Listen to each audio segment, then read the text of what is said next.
What the f? Hello there, what's up? My name is Alex and I'm a music producer, and today we're going to reverse analyze and listen to the music of Doom Eternal. The track we're gonna analyze is The Only Thing They Fear is You! Yeah, sorry, the only thing they fear is you. I just got in character there. Before we start, I should give a special thanks to the amazing Patreon supporters who made this video possible. In fact, this comes from the request thread over at Patreon. So let's go. And this guitar is so stupidly low, it's so crazy.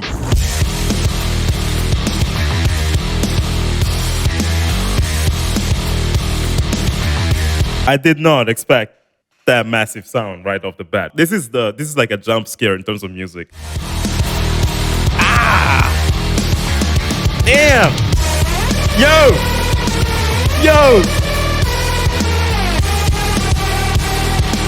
I think this is mix.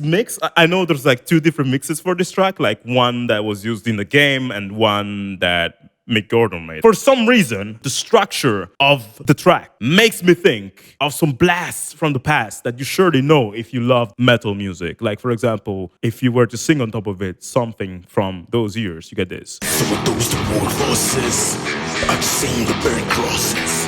Some of those that hold office, I've seen the burn crosses.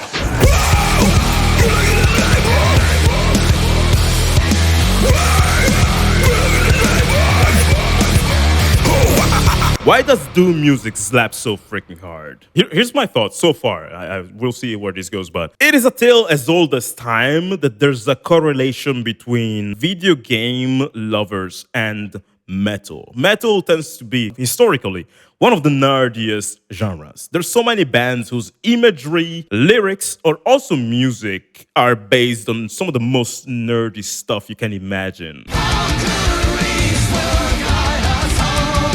Now, things are very different now, but historically, if you were a video game nerd, people thought you were a loser. And that was a thing for so many people all over the world. Metal was the genre that gave shelter to people like that and made them feel powerful with these freaking nasty guitars. Nowadays, it doesn't sound that unique anymore. In fact, as a genre, it's getting less and less popular, sadly. So the question is, okay, if metal is not that popular anymore, how on earth did Doom Eternal soundtrack become so freaking viral and iconic? Well, that's a good question. The first thing we notice is the guitar is so freaking low.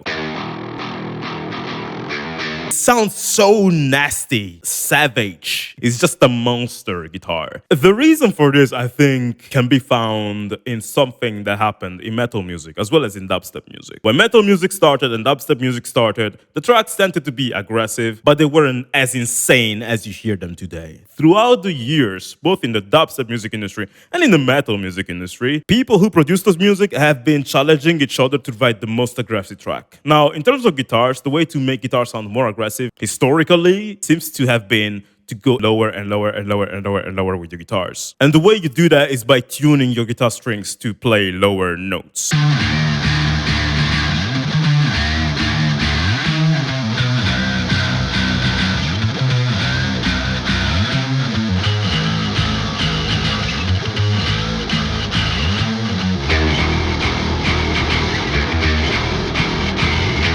But then what makes it huge is everything around it. Like, there's a bass guitar, there's some crazy drums going on. I'm sure there's some synthesizer layered together with the guitar. And all of that takes the savagery behind the main guitar riff and amplifies it to oblivion. Ah, this melody. Yo. So freaking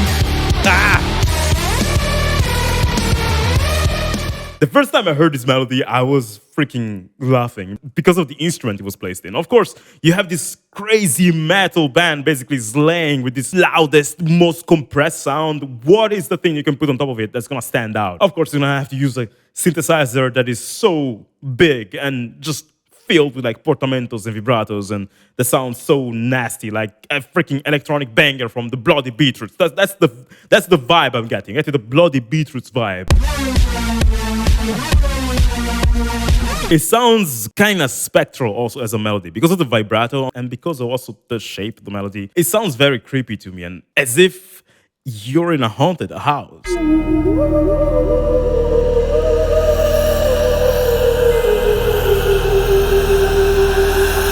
As if you're fighting ghosts, not demons. Or maybe it symbolizes that the Doom guy is being hunted by his own internal ghosts. And that's the source of his unrelenting rage against the demons. I don't know. I never played Doom, honestly. But it does feel like the music is like possessed by some evil forces. The one thing that people may say, like people who may not be into metal at all, the one thing they say every time they hear stuff like this is like, yo, metal music is just noise. And with this track, they would just say that even more. But actually, Mick Gordon is such a great composer. If you were to take these melodies and this chord progression, all this stuff, and recontextualize to a more intimate orchestral sound, you get something that sounds like music for a 19th century villain. Like this.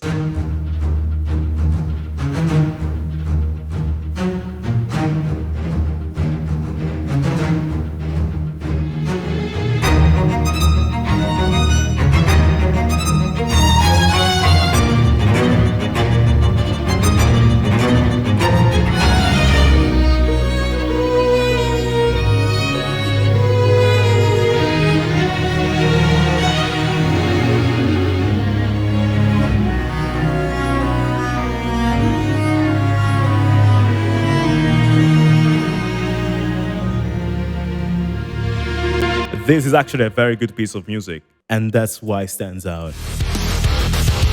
Yo, the fuck? What the fuck? What is going on? What is Oh my god! Ah!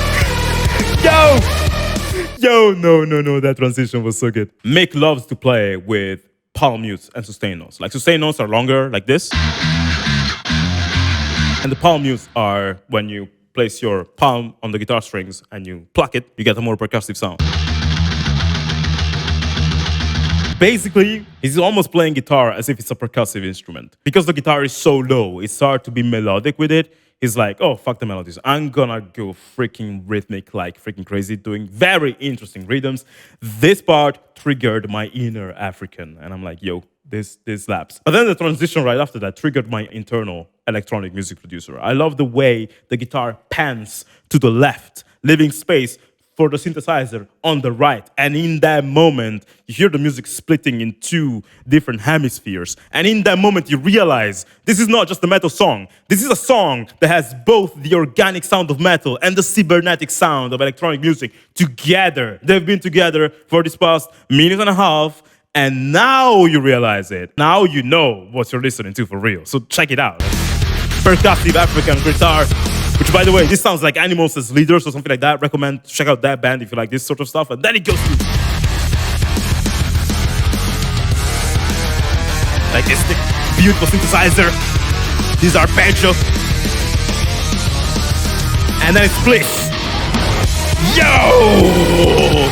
Ah! Now we're talking, man. Yo! This is one thing I love about music nowadays. When I was a kid, people were so obsessed with belonging to one single genre. Now, everything is merging together. That's what's happening here. That's what's happening with Doom Eternal. This is as metal as it is electronic music. The both fields are making love to each other, and the result is like demonic babies,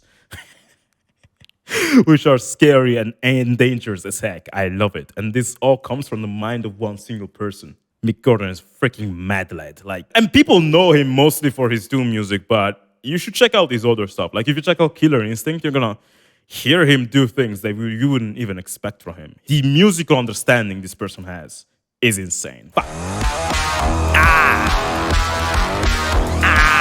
I'm like, yo. This is another part where we really notice the ambivalence of this track. You have these electronic sounds that are now very much clear, but they're enveloped with this sort of atmospheric sound that sound like demons breathing through a huge corridor, a huge hallway in hell.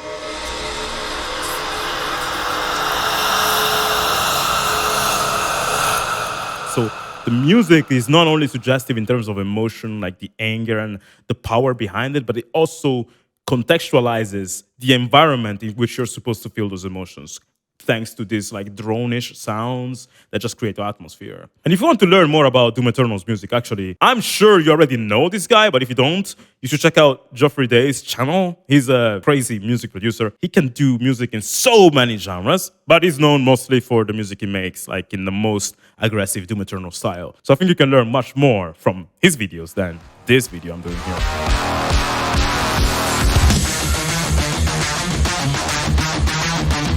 What the fuck is going on? Yo! Yo!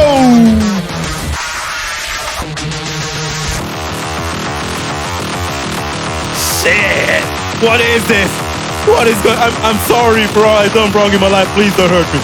Music, please don't hurt me. What the fuck? No, dude, no. Yeah, I had to stop there because I can't keep the track going for too long or YouTube is gonna demonetize the video, think I'm re-uploading the track rather than analyzing it. So I have to take breaks, but also for my own sanity. That was too much. What the hell? Yo, I'm sweating while listening to this. That's what's going on. It's like, this is too much. That's insane. Like my brain can't process. This whole build-up is a demonstration of the things I told you. Like the way Mick uses guitar as a percussive instrument.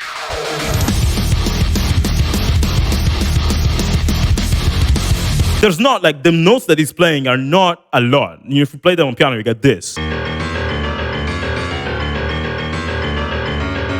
But when you add the aggressive sound of the guitar, they sound larger than life. And if you add an orchestra, it sounds like Bloodborne.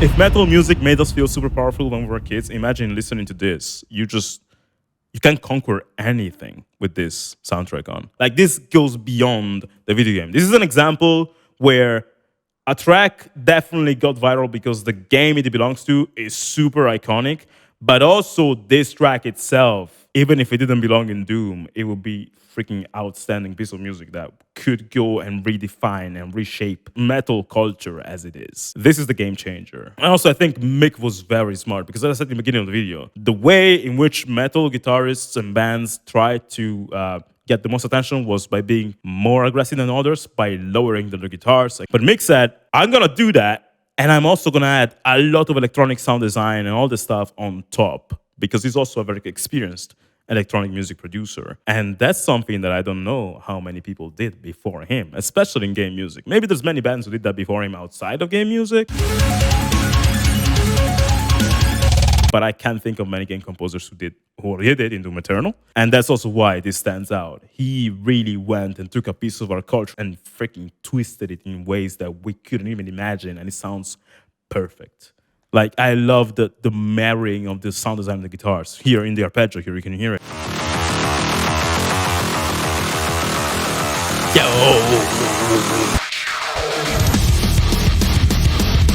I love the synthesizer because even though the notes keep staying the same, as the synthesizer keeps repeating those notes, you feel that it gets more and more sparkle in terms of sound as it goes. It's like it opens up and gets more and more insane. Basically, what's happening is that, you know how synthesizers had many knobs and stuff, and composers usually like move them around, and you actually don't really know what the hell is happening. You just see them twisting these knobs. Well, what's happening now is that there's a filter on the synthesizer, and there's some distortion. And as Mick is opening this knob, it's like opening the valve to the madness contained inside the synthesizer. So it gets more and more deranged as it goes.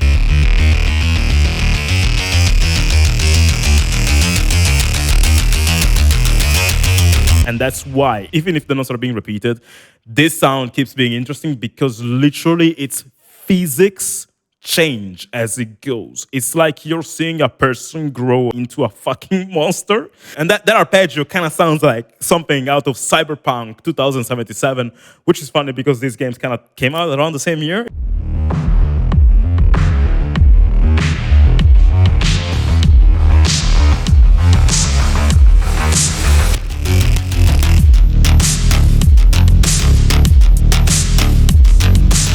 Also, one thing that happens under the synthesizer is this.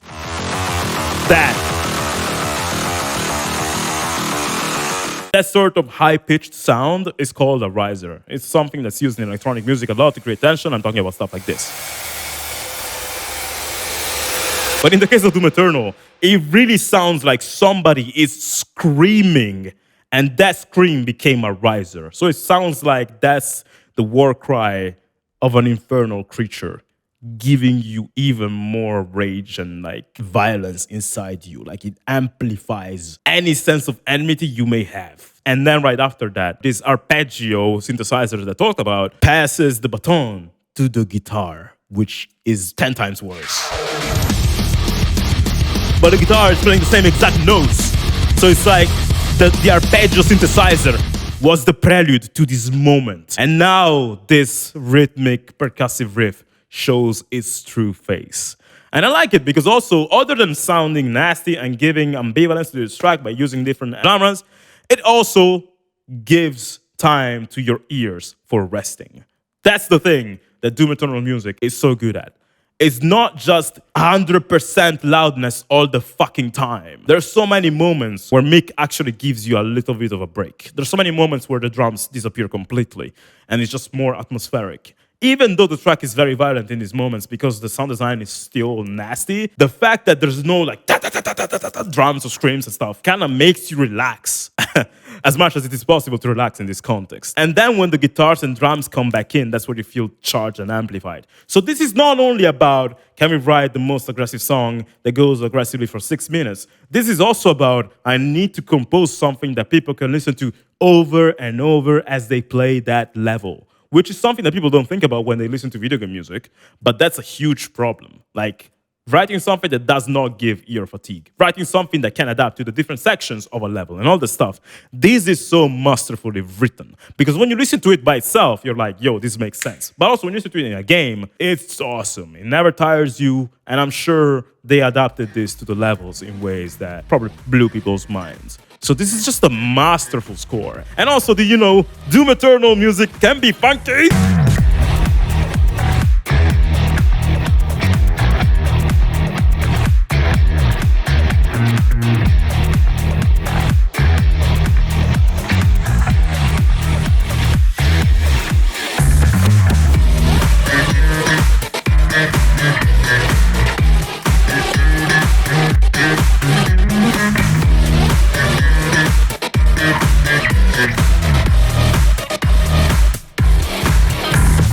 And listen, I know I've only listened to like 2.5 minutes of this score and probably there's so much more going on, but I have already spoken for a long time. If you want to learn more about video game music in general, check out the other videos on my channel. There's so many more video game music breakdowns. And thanks again to the people who requested this video over at Patreon or the people who are supporting the channel over at Patreon, making it possible for me to make more of these videos. I'll see you in the next one. Bye bye.